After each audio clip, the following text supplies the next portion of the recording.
বন্ধুরা, স্বপ্নে কি কোনোভাবে সাপ, প্যাঁচা, টিয়া পাখি, অসত্য গাছ এগুলো দেখতে পাচ্ছ? কিছু কিছু জিনিস আছে যেগুলো স্বপ্নে দেখা এই অঘ্রাণ মাসে অত্যন্ত অশুভ সংকেত। দেখো, ভগবান ডিরেক্টলি আমাদের সামনে চলে আসেন না, কিন্তু তিনি অনেক আগে থেকে আমাদেরকে ওয়ার্ন করে দেন।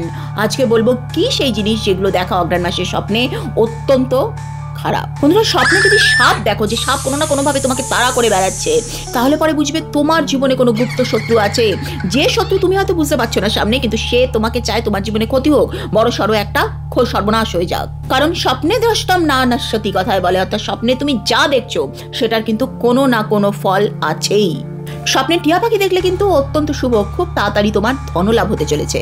স্বপ্নে যদি দেখো যে তুমি নিজে খুব গরিব হয়ে পড়েছো, হতদরিদ্র অবস্থায় নিজেকে স্বপ্নে দেখলে সেটা কিন্তু ঠিক তার উল্টোটা জীবনে চলে আসবে, অর্থাৎ জীবনে তোমার সুখ সমৃদ্ধি বৃদ্ধি পাবে, কিন্তু এগুলো কাউকে বলবে না। আমাদের হিন্দু শাস্ত্রে ভগবান কিছু না কিছু সংকেত দিয়ে আমাদেরকে বোঝায় যে খারাপ সময় আসতে চলেছে। বারবার ধরো দুধ কোনো কারণ ছাড়াই কেটে যাচ্ছে, তার মানে বুঝবে দুধ হচ্ছে চন্দ্রমার প্রতীক। চন্দ্রমা দুর্বল হলে চন্দ্রমা অর্থের কারণ, অর্থাৎ বাড়িতে তোমার অর্থনৈতিক বিপর্যয় আসতে চলেছে।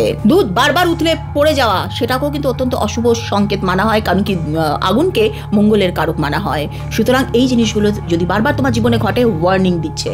আর এটা আমার বলার অপেক্ষা নেই যে বেড়ালের কান্না অত্যন্ত অশুভ মানা হয় আমাদের হিন্দু শাস্ত্র মতে। কালো বেড়াল বারবার ভয় দেখাচ্ছে, এরকম হলে মানা হয় যে বেড়াল আগামী দিনে আমার কোনো একটা অশুভ আসছে, সেটাকে বেড়াল আন্দাজ করতে পারে। টিকটিকি দেখা দেওয়ালে অত্যন্ত ভালো, কিন্তু যদি দেখো দুটো টিকটিকি লড়াই করছে নিজেদের মধ্যে, সেটা কিন্তু বড়সড় কোনো বিপদের ইঙ্গিত দিচ্ছে। আর শেষ হচ্ছে চোখ লাফানো। তোমরা ডান চোখ লাফানো হলে কিন্তু সেটাকে শুভ মানা হচ্ছে, কিন্তু বাম চোখ লাফানো হলে পরে সেটা কিন্তু আমাদের জীবনে কারোর সাথে ঝগড়া, শত্রুতা, রেষারেষি, কলহ এগুলো বাড়তে চলেছে, সেই ইঙ্গিত দিচ্ছে। আচ্ছা, তুমি কি এই জিনিসগুলোকে মানো, হ্যাঁ কি না? আমাকে প্লিজ কমেন্ট করবে। আর যদি এগুলোর মধ্যে একটাও সংকেত তোমার জীবনে ঘটে, সেটাও আমাকে জানাতে পারো।